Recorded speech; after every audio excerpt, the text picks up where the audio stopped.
a respected truck driver, a trusted church deacon, a man neighbors described as devoted to his family. But behind that image was a history of resentment, betrayal, and secrets no one imagined could be real. By the end, 2 generations of his family would be dead, and the horrifying truth would expose a darkness that began decades earlier in a broken home. Darrell Hines was born into a home already marked by instability. His father's sudden departure when Darrell was still young left the family fractured, and the absence of a stable male figure placed heavy strain on the household. What should have been a turning point for Lorraine Hines, his mother, to rise to the responsibility of caring for her children became instead a descent into mismanagement and neglect. Instead of using what little income she had to provide stability, Lorraine became known for spending money on short-lived pleasures, gambling nights, impulsive shopping, and relationships with men who brought no support to the home. This left Darrell and his younger sister, Marissa, to navigate life in conditions no children should endure. Food was inconsistent, bills often went unpaid, and school supplies were considered a luxury. Neighbors recalled the Hines children showing up at local stores with pocket change to buy essentials for themselves. By the time he was in his early teens, Darrell had quietly stepped into the role his father abandoned. He picked up odd jobs wherever he could, washing cars, stacking boxes at local shops, cutting lawns in the neighborhood. Whatever he earned went directly toward groceries or Marissa's school needs. Teachers noticed the pattern. While other children had parents attending school meetings, Darrell came alone to discuss his sister's performance or to pick up information on upcoming expenses. He was still a boy, but necessity pushed him into the role of provider. Each year seemed to harden him further, not only from the weight of responsibility but also from the repeated disappointment of watching his mother prioritize her own desires over her children's well-being. Marissa, 2 years younger, benefited from his sacrifices. She was able to focus on her academics because Darrell made sure she had the books, clothing, and food she needed. Their bond grew out of survival, with Darrell's determination becoming the backbone of their fragile household. Yet, behind the quiet strength he showed, resentment toward Lorraine was festering. The more he labored, the more he internalized the belief that she had failed them at every critical turn. The bitterness planted itself early. He rarely confronted Lorraine directly but kept his distance, speaking to her with a formality that revealed how fractured their relationship had become. Friends of the family later described the house as one where the children seemed to raise each other while their mother floated between distractions. For Darrell, every day was a reminder that he had to fill a role she had abandoned. By the time he reached late adolescence, Darrell's reputation in the neighborhood was of a young man with an unusual level of responsibility. To outsiders, it appeared admirable, proof that he had risen above hardship.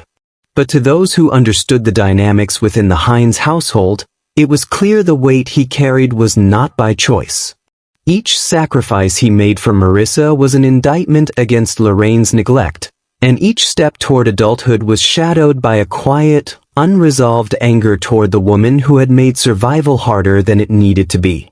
The foundation of Darrell Hines' future was laid during those years, responsibility forged under neglect, loyalty shaped by sacrifice, and bitterness that never found release.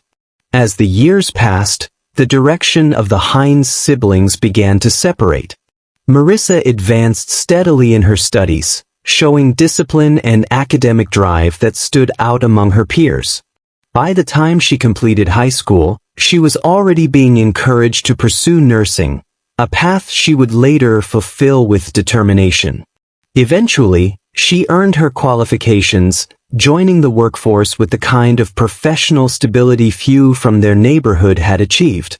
For those who knew her, Marissa became a quiet example of resilience, respected not only for her skills but also for her steady, measured character. Darrell, meanwhile, had gravitated toward trucking as his long-term career. What started with local hauls and short-term contracts grew into a full-fledged livelihood. Long hours on the road suited him, and he developed a reputation among employers as dependable and disciplined. Trucking brought steady income, and with it, a sense of identity. He became known in his circles as someone who did not shy away from the grind and who could be counted on to meet his obligations. The different paths of the siblings carried a shared thread of survival, but they reflected diverging lives. Marissa, in hospitals and clinics, was immersed in a world of care, stability, and professional recognition.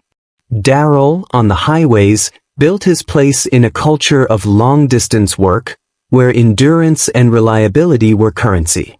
Both trajectories would later play into how their family story was remembered, one rooted in public service and healing, the other in relentless labor and responsibility. What bound them, even as their adult lives formed, was the memory of what they had endured together in childhood. For Marissa, success in nursing was a step into independence. For Daryl, trucking became more than a job. It was the structure that defined him as a man others could rely on. Together, their lives stood as testimony to how far they had come from the instability of their youth, even as the deeper tensions in the family remained unresolved. By his mid-20s, Daryl Hines had settled into the rhythm of steady work, and with that came the opportunity to build a family of his own. He married Sharon, a woman recognized for her patience and warmth, qualities that contrasted with the hardness life had forced into Daryl. In their early years together, she was described by relatives as the balancing presence who softened his edges. The couple later welcomed their only child, a daughter named Keandra.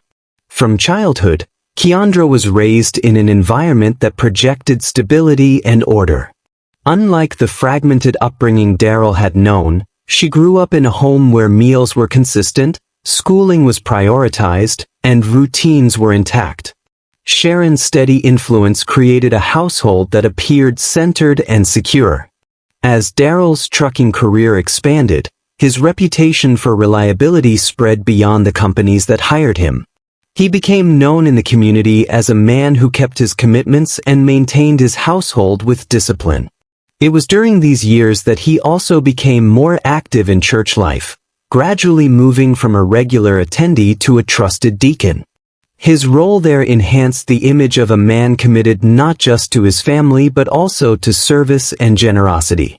The Hines household was viewed by neighbors as emblematic of perseverance, a working father, a supportive mother, and a daughter being given opportunities to thrive.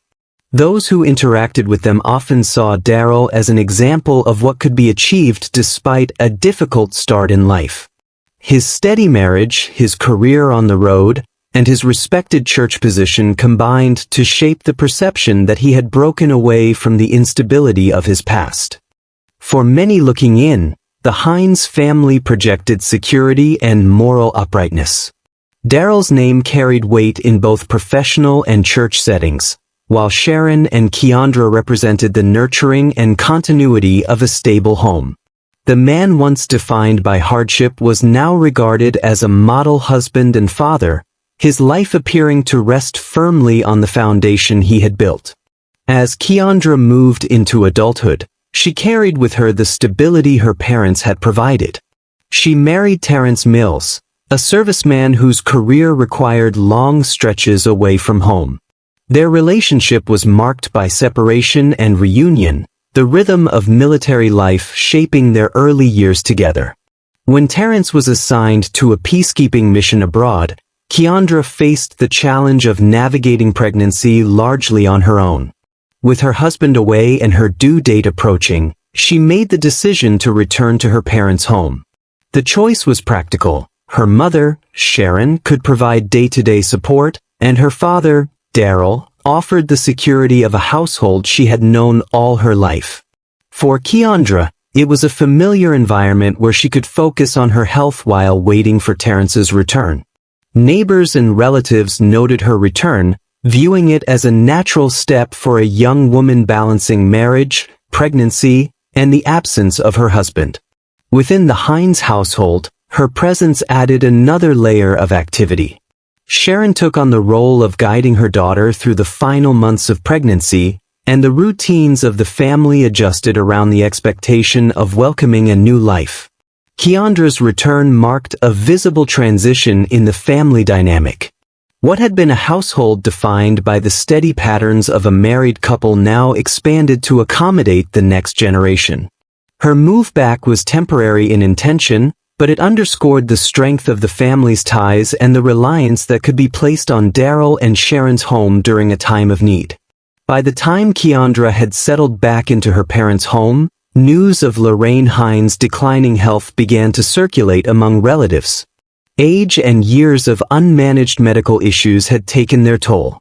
Diabetes and complications with circulation left her wheelchair-bound, requiring consistent care that she could no longer provide for herself. Small tasks such as cooking, moving around the house, or managing her medication had become impossible without assistance. For Daryl, the reports only deepened an old resentment. He had long associated his mother with the instability of his childhood, and the prospect of bringing her into his household stirred a resistance rooted in decades of neglect. He dismissed the idea more than once, telling those close to him that he wanted no part in carrying the weight of her later years when she had failed him and his sister during their own. Sharon's perspective was different. Known for her compassion, she viewed Lorraine's situation not through the lens of past wounds but through the lens of duty and mercy. She argued that allowing Lorraine to suffer alone was neither right nor necessary when they had the means to provide support. Keandra, already under her parents' roof and preparing for motherhood, added her voice to the appeals. She saw her grandmother's decline as an opportunity for reconciliation and pressed her father to reconsider. The combined pleas placed Daryl in a position he had tried to avoid. Community standing also played its part. As a deacon, refusing outright to care for his own mother risked damaging the image of a man devoted to family and service. After repeated discussions at home, he reluctantly agreed to let Lorraine move in. Her arrival shifted the balance within the household again. The family of three, already preparing for the birth of a child, became caretakers for an elderly woman in need of constant attention. Sharon organized her days around meals, medication, and helping Lorraine adapt to the household. Keandra assisted where she could, though her own pregnancy limited her involvement. For Daryl, the adjustment was harder. Though he allowed Lorraine under his roof, the decision did not resolve the bitterness he carried. To outsiders, it appeared the Hines home had expanded in generosity and responsibility. Inside, the underlying tension between mother and son remained unspoken, left to linger beneath the surface. Lorraine's presence in the Hines household did not soften the history between mother and son. Though Sharon and Keandra saw her arrival as an act of compassion, Daryl viewed it as a constant reminder of the neglect that had shaped his childhood. Outwardly, he maintained the image of a dutiful son who had opened his doors in a time of need. To his congregation and neighbors, it was another example of his faith in action. But in private, the reality was very different. Phone calls with Marissa became the outlet for what he refused to say publicly. He told his sister plainly that he had no interest in forgiveness and that allowing their mother to live with him was never his decision. He credited Sharon and Keandra for pressing the issue, making it clear he only agreed to avoid conflict at home. The conversations carried sharp edges, Daryl repeating that Lorraine had forfeited any claim to his care years earlier. Marissa, now working steadily as a nurse, often found herself caught between two realities. On one hand, she recognized the truth in her brother's resentment, remembering the same struggles he shouldered for her benefit when their mother neglected them. On the other, she urged him not to let that anger consume him, warning that bitterness could undo the stability he had built. Still, Daryl's tone made clear that forgiveness was not an option he entertained. Inside the household, the tension remained largely invisible. Sharon's patience and Keandra's optimism masked the conflict for anyone looking in from the outside. Church members and friends saw nothing but generosity in Daryl's decision to care for his mother, adding to his reputation as a man who embodied family values. Yet beneath that perception, a dangerous seed of rage continued to grow, fed by the contrast between the role he was forced to play and the feelings he could not release. The unresolved bitterness Daryl carried toward his mother eventually crossed into territory that stunned even those closest to the case when it later came to light. Unable to reconcile the image he projected in public with the hatred he nursed in private, he turned his resentment into acts of deliberate violation. He began drugging Lorraine under the pretense of helping her manage her pain and medication. What appeared to Sharon and Keandra as routine care became the means through which Daryl controlled and exploited her. Investigators later pieced together that these incidents were not isolated. He targeted moments when the household was quiet, when Sharon and Keandra were out shopping or otherwise occupied. Using his trucking schedule as cover, he created the impression that he was often away, when in fact he would return during unscheduled windows to carry out the assaults. By the time his actions came under scrutiny, evidence suggested the pattern had occurred multiple times. In his own rationalization, this was framed as revenge, a twisted response to the neglect and instability Lorraine had caused during his youth. Rather than let go of the anger, he fed it by exacting punishment in the most abusive way imaginable. The contradiction between his reputation as a church deacon and community provider and the reality of what he was doing at home could not have been starker. To those around him, Daryl maintained the image of consistency. He was still seen in church each week, still on the road hauling freight, still offering support to neighbors when asked. Yet beneath that exterior was a hidden cycle of violence against the very woman whose presence in his home had been justified as an act of mercy. It was a secret he guarded closely, one that relied on the trust of those around him, never suspecting what was really happening behind closed doors. As the months passed, Lorraine began to notice irregularities that made her increasingly uneasy. Drinks that Daryl prepared for her carried a bitterness or aftertaste she could not explain. At first, she dismissed it as changes in her medication, but the pattern grew harder to ignore. The timing of Daryl's visits also raised alarm. He would appear during stretches when Sharon and Keandra were out of the house, slipping into her room under the guise of checking on her. Though confined to a wheelchair and dependent on others for most tasks, Lorraine quietly resolved to protect herself in whatever ways she could. She began refusing drinks Daryl personally handed her, finding reasons to leave them untouched or pouring them out when no one was watching. When he approached her room, she would sometimes close her eyes and feign sleep, hoping the appearance of unawareness would dissuade him from further action. The change in her behavior was subtle, but it marked a shift in the atmosphere within the Hines home. Lorraine grew more fearful of being left alone with her son, a fear she did not openly share but which weighed heavily on her. Sharon and Keandra continued to see Daryl's presence as steady and dependable, unaware of the tension that tightened each time his footsteps came down the hall toward his mother's room. Behind the orderly routines of the household, the silence between mother and son deepened. Lorraine's quiet resistance was an attempt to preserve herself within the limits of her condition, while Daryl's persistence in seeking opportunities to approach her only heightened the risk that the fragile balance in the home could not last. The pattern that had developed inside the Hines household finally reached a breaking point one evening when Sharon and Keandra were away on a shopping trip. With the house quiet, Daryl moved toward his mother's room once more. Lorraine, who had grown increasingly wary of his behavior, positioned herself to appear asleep as he entered. For a short while she lay still, hoping the pretense would cause him to retreat.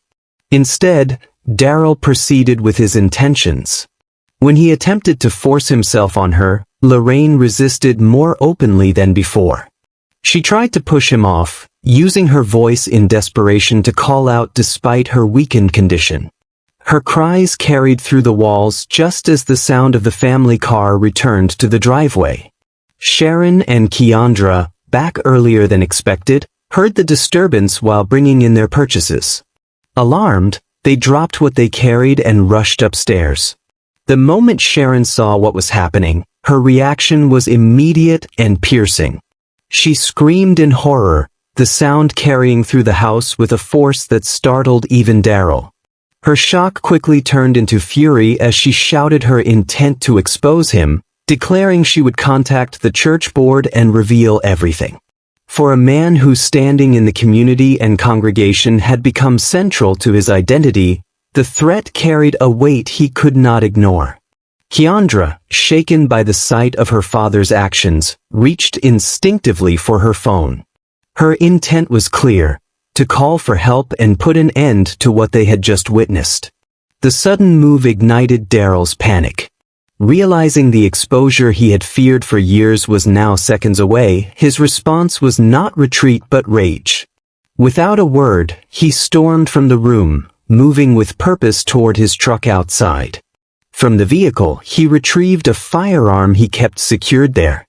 Returning inside, his anger and desperation converged into violence. He confronted Sharon and Keandra and, in a rapid burst of action, opened fire. Both women were struck fatally, collapsing in the very home that had once been held up as a place of stability and respectability. Lorraine, still confined to her wheelchair and reeling from what she had just endured, was left in shock as the sound of gunfire faded. Despite her own trauma, she managed to reach a phone and dial 911. Her call for help set in motion the chain of response that would soon bring authorities to the Hines residence. When first responders entered the Hines residence, they were met with a scene that quickly confirmed the urgency of Lorraine's 911 call. Sharon and Keandra lay motionless, their bodies positioned where they had fallen during the gunfire. The signs of a violent encounter were clear, evidence of a struggle in the upstairs room, belongings scattered in the rush of confrontation, and the lingering smell of discharged rounds. Lorraine remained in her wheelchair, visibly shaken but able to recount enough for officers to understand the magnitude of what had taken place. Traumatized, she repeated that her son was responsible, describing how he had fled the house immediately after the shooting. Though her voice was unsteady, her account provided the first crucial details investigators would use to track him. The officers secured the home as a crime scene, photographing the positions of the victims and documenting the physical evidence. Spent shell casings were collected, and the weapon was noted as missing, confirming Daryl had taken it when he left. Detectives canvassed the neighborhood, speaking with those who had heard the gunshots or seen Daryl's truck departing. Several neighbors reported seeing the family return from shopping earlier in the evening, supporting the timeline of events that had unfolded within minutes of their arrival. Word of the killings began to circulate quickly in the community. The shock was immediate and widespread. Daryl Hines had long been regarded as a man of respect, a husband, father, truck driver, and deacon whose presence was linked to service and reliability. That the same man was now being named as the suspect in the murder of his wife and pregnant daughter left those who knew the family reeling. For investigators, the priority was swift: secure evidence, preserve Lorraine's testimony, and initiate the search for Daryl before he could leave the area. With a double homicide confirmed and the suspect identified by a surviving witness, the case became the focus of immediate and intense attention from law enforcement. The search for Daryl Hines did not extend far before authorities located him in a place that underscored the contradictions of his life. Within hours of the shootings, officers were alerted that he had been seen at the church where he served as a deacon. When they entered the building, they found him at the front of the sanctuary, kneeling at the altar. His voice carried through the otherwise empty space, praying loudly as though seeking forgiveness. The scene was jarring for those who witnessed the arrest. To the congregation, Daryl had long represented discipline, generosity, and faith. Now, in handcuffs, he stood accused of killing his own wife and pregnant daughter after being caught assaulting his elderly mother. The contrast between the man they thought they knew and the reality of what had occurred in his home was difficult to reconcile. Officers moved quickly, ensuring there was no disruption during the arrest. Darryl did not resist, remaining quiet as he was escorted from the sanctuary. Outside, word spread among members of the congregation who had begun to gather after hearing commotion. Shock dominated their reactions, questions of disbelief mixed with grief over Sharon and Keandra's deaths. For investigators, the capture marked a crucial turning point. The suspect was in custody, and the focus could now shift to building the case that would move forward into the courts. For the community, however, the image of a trusted church leader being led away under accusations of such grave crimes left an indelible mark. In the weeks following Darryl Hines' arrest, investigators worked methodically to assemble the evidence that would define the case against him. Detectives began by tracing the history of his relationship with Lorraine, uncovering years of resentment that had never healed. Interviews with Marissa, his younger sister, proved central. She recounted conversations in which Darryl made it clear he had never forgiven their mother and openly admitted that he only allowed her into his home because Sharon and Keandra pressured him. Those statements provided context for the anger that had boiled over inside the household. Lorraine's testimony added a further layer. Though physically weakened, she provided a detailed account of her son's behavior in the months leading up to the murders.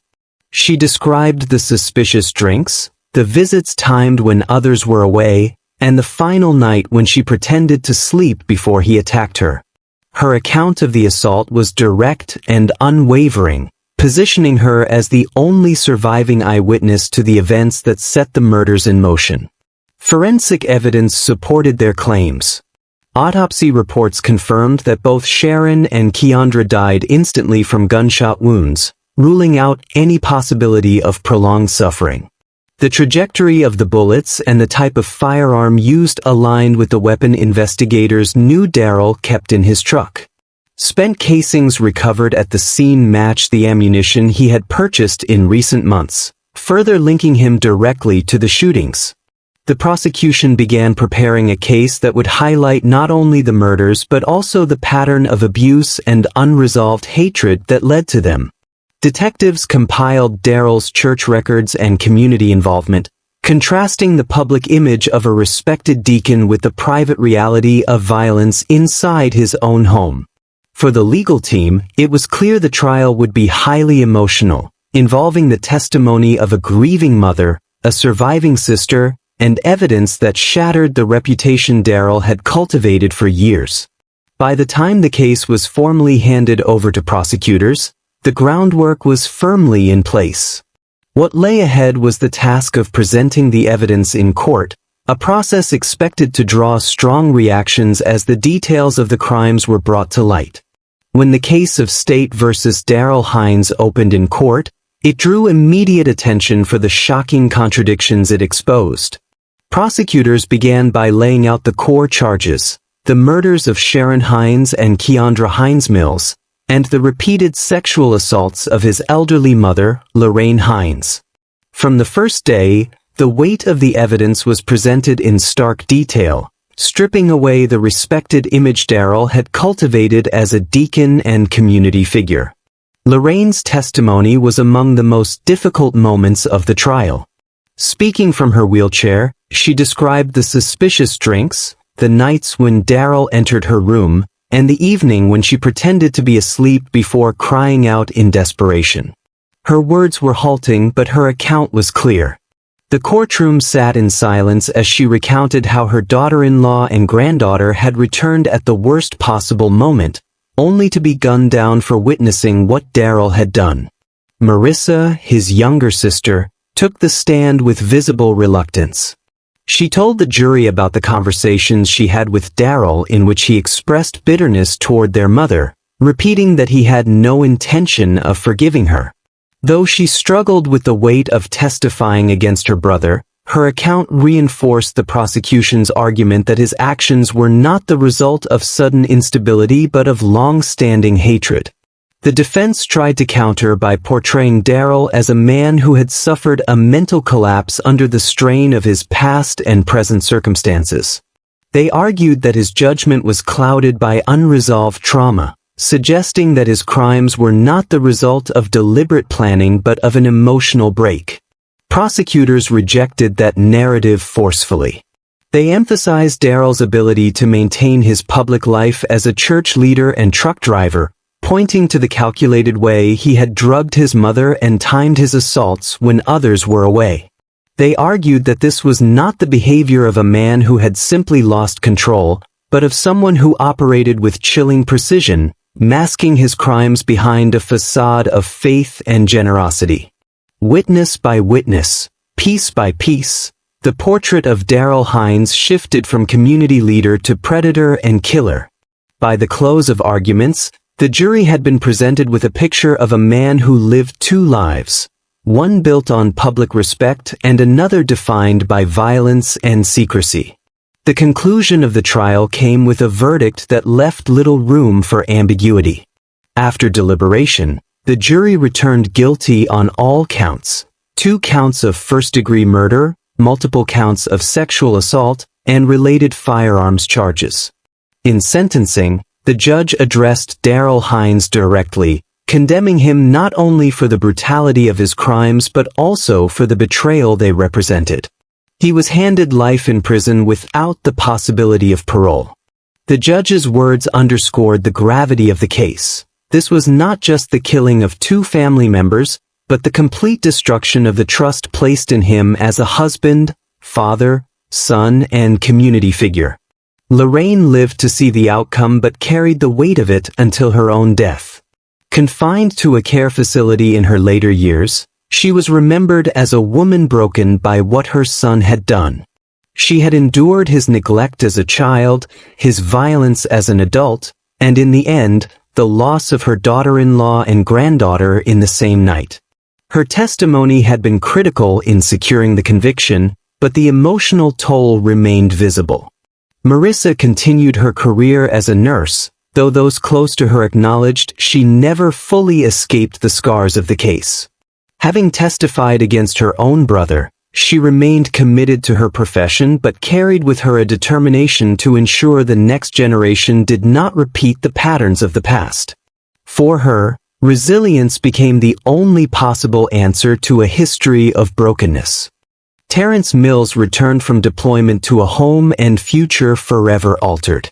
He buried his wife and unborn child with military precision, a grief that marked him permanently. Those who knew him spoke of the quiet way he carried his loss, a burden made heavier by the fact that he had been away serving when the tragedy unfolded. The case closed with a reminder that resonated far beyond the courtroom. Outward images of stability and respectability can mask realities darker than anyone imagines. For the Hines family, what had once looked like a model of perseverance revealed itself instead as a home shaped by bitterness, secrecy, and violence. The facade of the perfect family collapsed in a single night, leaving behind a story that stood as both warning and tragedy, the devastating proof that even the most trusted lives can conceal horrors within.